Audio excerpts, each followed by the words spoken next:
Hello students, आप सभी का जितेंद्र कुमार क्लासेस में स्वागत है। चलिए हम अवकलजों के अनुप्रयोग पढ़ रहे थे। 10 तक क्वेश्चन हो गए। क्वेश्चन नंबर 11 देखिए। चलिए बुक में देखिए सभी। क्वेश्चन नंबर 11, एक कण वक्र 6y = x³ + 2 के अनुगत गति कर रहा है। वक्र पर उन बिंदुओं को ज्ञात कीजिए जब x निर्देशांक की तुलना में y निर्देशांक 8 गुना तीव्रता से बदल रहा है। वक्र क्या दे रखा है इन्होंने? वक्र दे रखा, बोलो 6y = x³ + 2। समीकरण नंबर 1। जबकि x निर्देशांक की तुलना y निर्देशांक 8 गुना तीव्रता से बदल रहा है। ठीक है, तो ये दिया है, इन्होंने दिया है तथा करके लिख लीजिए। हाँ, क्या दिया बोलो? dy/dt। ठीक है, यानी कि x निर्देशांक की तुलना y का जो निर्देशांक है उसके कितना गुना बदल रहा है? 8 गुना। तो 8 गुना कितना दे रखा? dx/dt। इसे समीकरण क्या मान लो? सेकंड। समीकरण 1 का अवकलन करना t के सापेक्ष, और ज्ञात क्या करना हमें? निर्देशांक ज्ञात करनी है ना, बिंदुओं के निर्देशांक ज्ञात करनी है। तो किसका मान निकालना हमें? x का और y का मान निकालना। समीकरण 1 की तुलना कर दीजिए। समीकरण 1 की t के सापेक्ष अवकलन कर दो। समीकरण 1 का t के सापेक्ष अवकलन करने पर, चलिए भैया इसका अवकलन करिए, बताइए क्या आएगा। 6y का करना, dy/dt, x³ का करना 3x² dx/dt। समीकरण क्या मान लीजिए इसको? समीकरण नंबर 3। हमें निर्देशांक निकालने थे ना, भाग कर लीजिए। चलिए इसे भाग कर दीजिए। समीकरण 3 बटे क्या कर लीजिए? समीकरण 3 बटे समीकरण 2 कर लीजिए। समीकरण 2। तो इधर तो कितना बोलो? 6 dy/dt बटे में बोलिए dy/dt बराबर बोलिए यहाँ कितना? 3x² dx/dt बटे में बोलिए 8 dx/dt। तो कट जाएगा ये। ठीक है, dx/dt कट जाएगा, यहाँ से dy/dt कट जाएगा, ये कट जाएगा।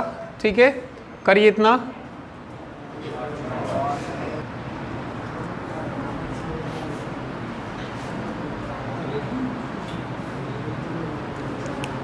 चलिए भाग करेंगे तो क्या आएगा? इधर से तो 6 आ गया ना, = 3x² / 8। तो ये x² बोलिए कितना आ जाएगा? 6 × 8 अपॉन कितना कट जाएगा ना ये? x² = 16, x बराबर कितना? ±4। x का मान समीकरण, पहले प्लस चिन्ह ले लीजिए, 2 निर्देशांक आएंगे ऐसे। पहले कैसा चिन्ह ले लीजिए? प्लस चिन्ह लेने पर, प्लस चिन्ह लेंगे तो x बराबर कितना आएगा बोलिए? 4। x का मान समीकरण 1 में रख दीजिए। समीकरण 1 में रखने पर, चलिए रखिए। समीकरण 1 में रखो x का मान, तो कितना आ जाएगा बोलो? 6y बराबर 4 रखो वहाँ, 4 चौक 16 चौका 64³ है ना, +2, तो 6y बराबर कितना? 66 ना। y बराबर कितना आ जाएगा यहाँ से? 11। y बराबर जाएगा 11। तो एक बिंदु कितना आ गया? एक बिंदु आ गया 4 और 11। इधर से कर लीजिए। चलिए इधर करूँगा मिटा के मैं।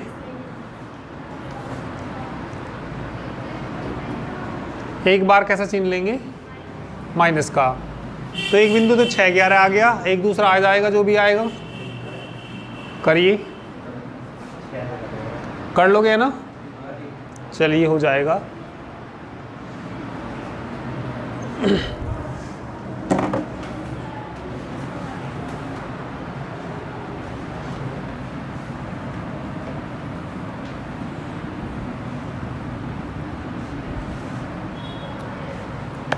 तो एक बिंदु तो आ गया कितना, 6 नहीं 4 11, और एक बार क्या लेंगे अब, माइनस चिन्ह लेने पर x बराबर कितना हो जाएगा, -4। x का मान कहाँ रख देंगे, समीकरण 1 में रख देंगे। तो 6y बराबर 4 चौक 16 चौका 64 प्लस 2, तो कितना आ जाएगा ये,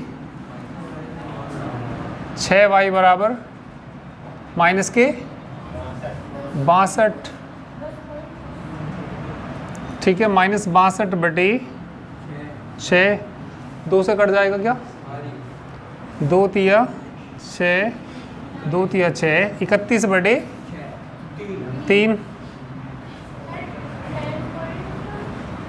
31/3 पॉइंटों में भी लिख सकते हैं यहाँ। तो बिंदु एक और क्या आ गया ये, -4 और 31/, माइनस का आएगा ये भी, तो यहाँ भी कैसा आएगा ये, माइनस का, ठीक है। अतः बिंदुओं के निर्देशांक बाद में लिख देना, अतः बिंदुओं के निर्देशांक, बोलिए क्या क्या है, पहला तो कितना आया 4 11 व -4 माइनस 31/3 है, ठीक है। नेक्स्ट क्वेश्चन देखिए अब,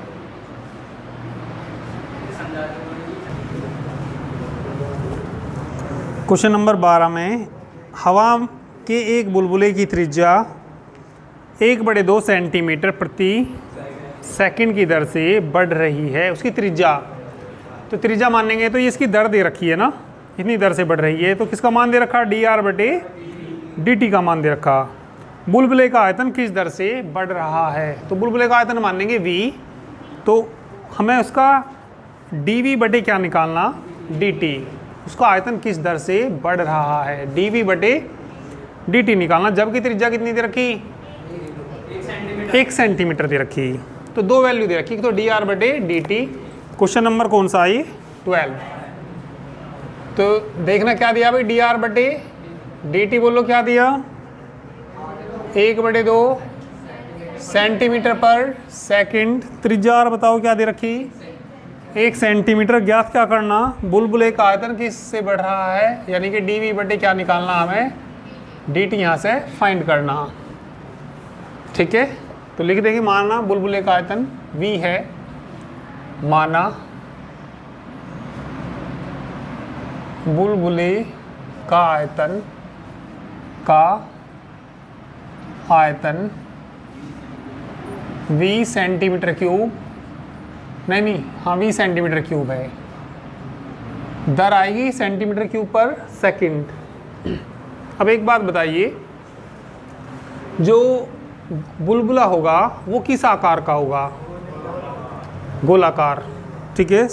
साबुन के बुलबुले उड़ाए होंगे तुमने, ऐसे वो करके उड़ाए, नहीं उड़ाए, तो कैसा बनता है वो, गोलाकार बनता है, ठीक है। तो गोले का आयतन तुम्हें मालूम ही होगा, 4/3 πr³। तो यहाँ v बराबर बोली, जब इसको v मानना तो v बराबर कितना होता है बोलो, 4/3 πr³। dv/dt निकालना, तो इसका डिफरेंशिएशन कर दो विद रेस्पेक्ट टू t, और इसका डिफरेंशिएशन कर दीजिए with respect to t, dv/dt बराबर 4/3 पाई, इसका करना 3r², r का भी तो करेंगे, TR/dt। तो बताइए हमें किसका मान निकालना है यहाँ से। 3 से 3 ना कट जाएगा, 4 पाई, r का मान बताना, 1 का स्क्वायर dr/dt बताना, 1/2, 2 से 2 कट जाए, 4 कट जाएगा, 2 पाई क्या ही बोल दो,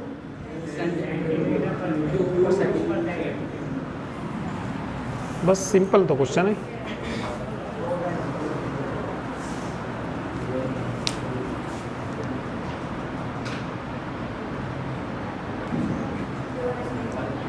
चलिए क्वेश्चन नंबर 14 देखिए अब, ठीक है, 14 नहीं 13 देखिए। क्वेश्चन नंबर 13 देखो।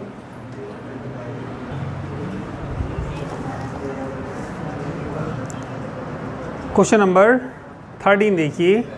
एक गुब्बारा जो सदैव गोलाकार रहता है का परिवर्तनशील व्यास दे रखा है इसका इतना, ठीक है, x के सापेक्ष आयतन परिवर्तन की दर ज्ञात करनी। तो ये इसका व्यास दे रखा, व्यास होता है 2r। क्वेश्चन नंबर 13 में गुब्बारे का क्या दे रखा है इन्होंने, व्यास। व्यास को किससे डिनोट करते हैं, 2r। त्रिज्या का दुगना होता है व्यास। कितना दे रखा बोलियो, 3/2, 2x + 1, r का मान निकाल लो, 2/, में ना चला जाएगा, 3/4, 2x + 1, x के सापेक्ष आयतन के परिवर्तन की दर निकालनी। तो माना गुब्बारे का आयतन क्या मान लीजिए, v। गुब्बारे तो दे रखा, अरे गोलाकारी तो रहता है गुब्बारा, वैसे तो लंबे भी होते हैं, पर यहाँ गोलाकार है, ठीक है, हाँ लंबे लंबे भी होते हैं, पर यहाँ पे कैसा है, ये गोलाकार लिख रखा ना, ये गोलाकार। तो लिखेंगे माना गुब्बारे का आयतन, माना गुब्बारे का आयतन 20 सेंटीमीटर³ है। v का फॉर्मूला बोलो, 4/3 πr³। r का मान रख दो, v बोलो 4/3 पाई, r का मान बोलो, इसका क्यूब करना है ना, 3 × 3 = 4 × 4 = 16 चौका 64, 2x + 1 का क्यूब। देखो ज्ञात क्या करना है इसमें, अरे आयतन में दरी तो निकालनी, किसके सापेक्ष निकालनी, तो dv/dt निकालना, dv/dx निकालना, dv x के सापेक्ष निकालना। तो इसका किसके सापेक्ष अवकलन कर दीजिए, कुछ कटता हो पहले काट दीजिए, क्या कट गया, ठीक है, कितनी बार कट जाएगा, 4 एकम 4, 4 × 6 = 24, 9 बार है ना।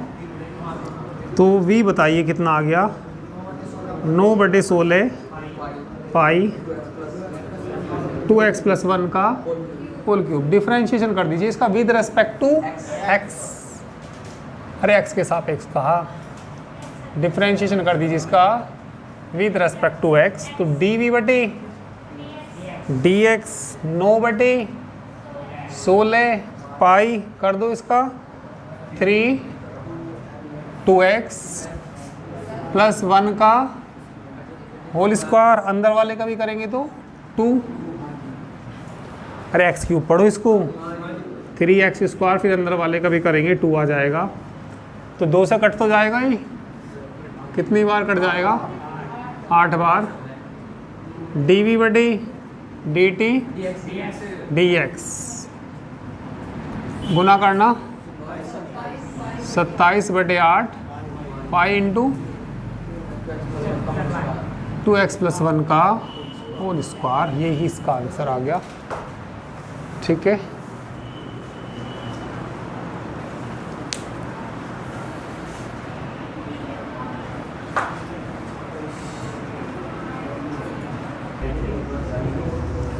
चलिए नेक्स्ट क्वेश्चन देखो, क्वेश्चन नंबर 14 देखो। अब क्वेश्चन नंबर चलिए 14 देखिए। एक पाइप से रेत 12 सेंटीमीटर क्यूब प्रति सेकंड की दर से गिर रही है। और एक पाइप दे रखा, पाइप से रेत किस दर से गिर रही? 12 सेंटीमीटर क्यूब प्रति सेकंड की दर से गिर रही है। गिरती रेत जमीन पर एक शंकु बनाती है जिसकी ऊंचाई सदैव आधार की त्रिज्या का छठा भाग है। रेत से बने शंकु के, ठीक है, शंकु की ऊंचाई किस दर से बढ़ रही है, जबकि ऊंचाई कितनी दे रखी है इसकी? 4 सेंटीमीटर दे रखी है। समझ लीजिए, एक क्या दे रखा? पाइप दे रखा। पाइप कौन से आकार का होता है? बेलन के आकार का। ये मान लिया कोई पाइप है,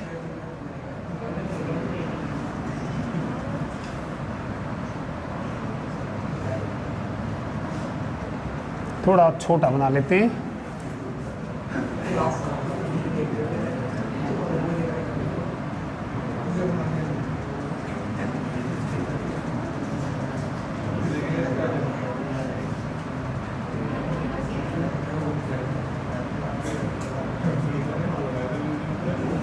मान लिया क्या है कि ये पाइप है।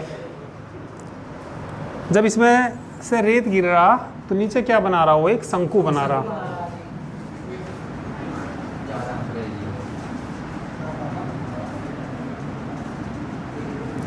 नीचे क्या बना रहा? वो एक वो शंकु। तो नीचे क्या बन गया है कि ये शंकु बन गया। ये इसकी ऊंचाई मान लीजिए, ठीक है।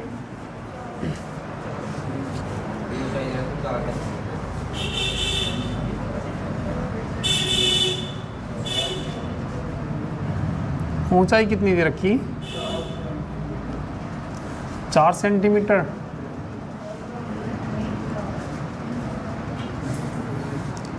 एच कितनी दे रखी?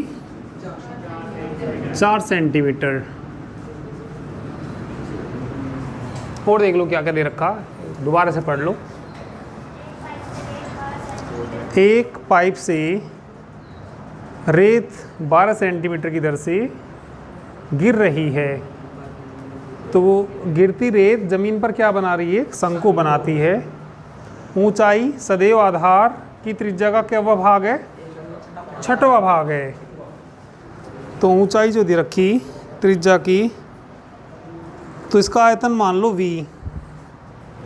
माना शंकु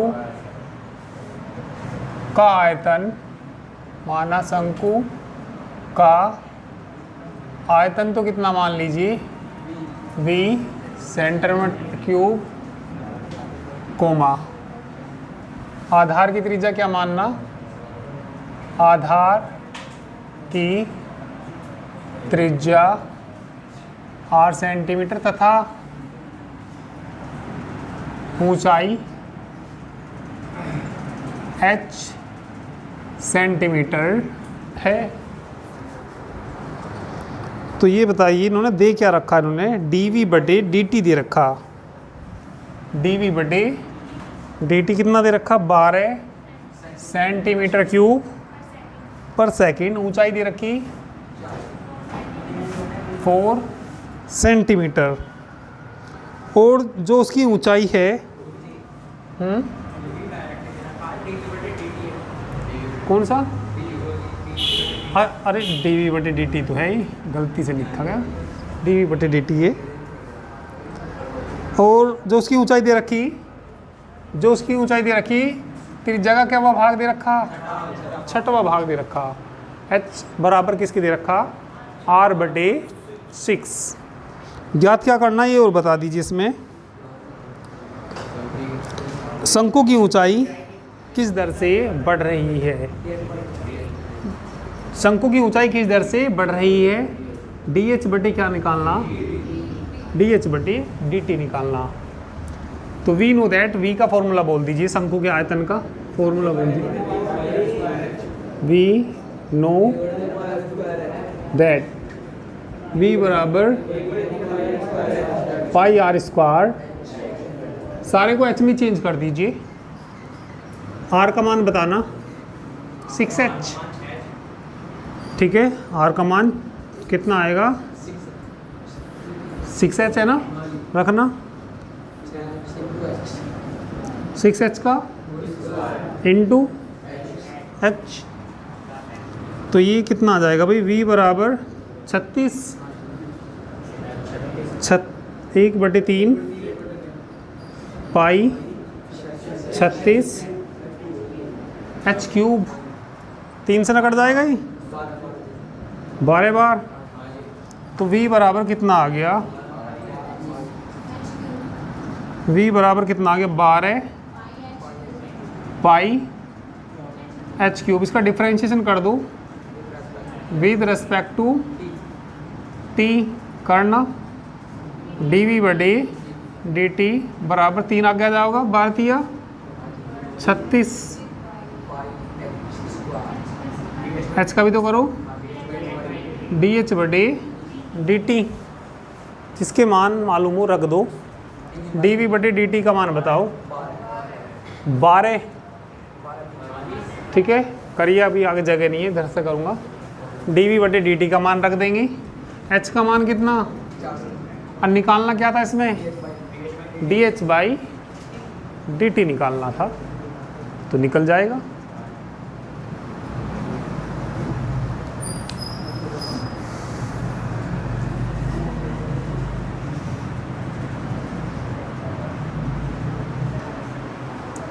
dh/dt का मान बोलिए 12 है ना, dv/dt का मान कितना 12 बराबर 36 पाई, h का मान बताना 4 का स्क्वायर, dh/dt 12 3 36, या बटे में ले आना पहले, तो इन्हें बटे में ले आइए, 12/36 पाई 4 का स्क्वायर dh/dt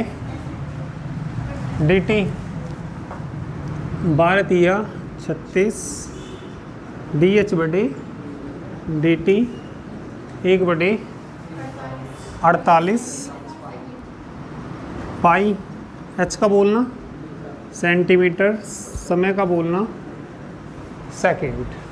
इसका आंसर आ गया। हो सकता है पाई का मान रख रखा हो या ऐसे ही दे रखा होगा, ऐसे ही दे रखा, ऐसे ही दे रखा, तो कर लीजिए। नेक्स्ट क्वेश्चन करेंगे इसके बाद। क्वेश्चन नंबर कौन सा, 15।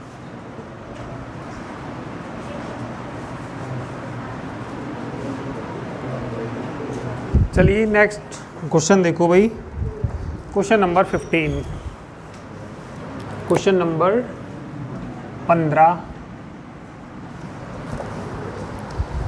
एक वस्तु की x इकाइयों के उत्पादन से संबंध कुल लागत Cx रुपयों में दे रखी, तो इन्होंने कुल लागत दे रखी, कुल लागत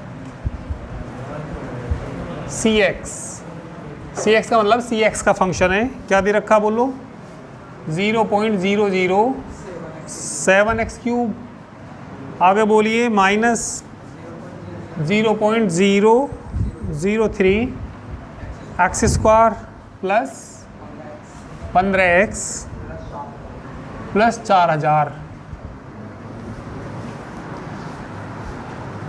कुल लागत दे रखी है, और क्या पूछा इन्होंने, सीमांत लागत ज्ञात कीजिए जबकि 17 इकाइयों का उत्पादन किया गया है।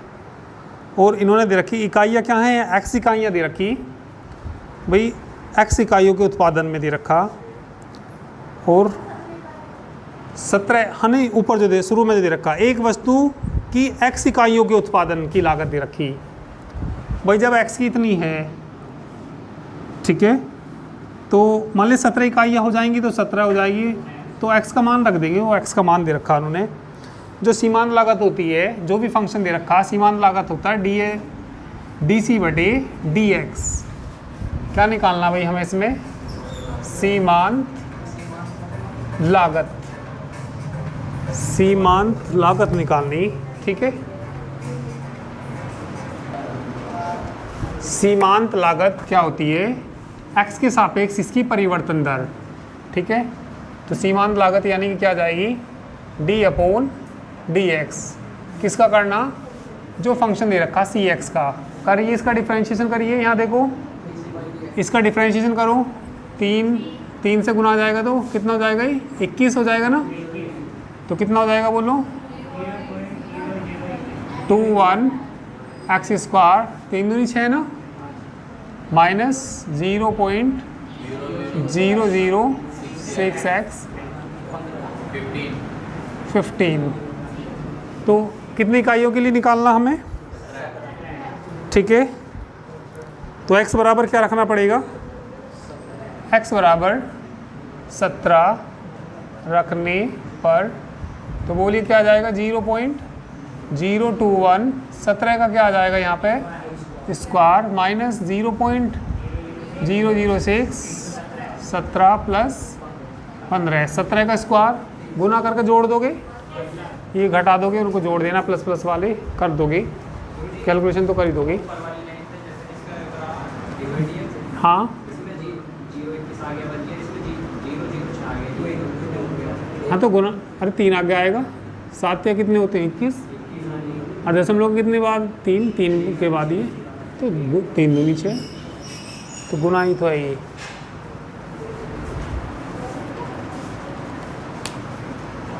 ठीक है, 17 का स्क्वायर करके गुना करके जोड़ घटा दीजिए इनको, तो इसका आंसर आ जाएगा। चलिए कैलकुलेशन तो कर ही लोगे, ये आगे देखो सही आ रहा आंसर। ठीक है, 16वां देखना, किसी उत्पाद की x इकाइयों के विक्रय से प्राप्त कुल आय Rx में दे रखी, कितनी दे रखी? 13x square plus 26x plus 15। तो सीमांत आय निकालनी, ठीक है। x बराबर किसके लिए निकालनी? 7 के लिए। तो सीमांत आय उसका डिफरेंशिएशन कर देंगे और x बराबर क्या रख देंगे? 7 हो जाएगा। 17वां पढ़ो, एक वृत्त की त्रिज्या कितनी दे रखी? 6 सेंटीमीटर, r के सापेक्ष क्षेत्रफल की परिवर्तन दर निकालनी। तो ये बताओ वृत्त का क्षेत्रफल क्या होता है? पाई r स्क्वायर। किसके सापेक्ष अवकलन करना? r के सापेक्ष निकालना, ठीक है। r के सापेक्ष अवकलन करने के बाद r बराबर कितना रख देंगे? 6 रख देंगे, हो जाएगा भी 17वां। 18वां तो यही है, क्या दे रखा? आय दे रखी और सीमांत आय निकालनी, और x बराबर क्या रखना? 15 रखना। तो ऐसे ही क्वेश्चन है। तो ये एक्सरसाइज कंप्लीट हुई। नेक्स्ट टर्न पे नेक्स्ट एक्सरसाइज स्टार्ट करेंगे। तो चलिए आज के लिए इतना ही। Thank you very much.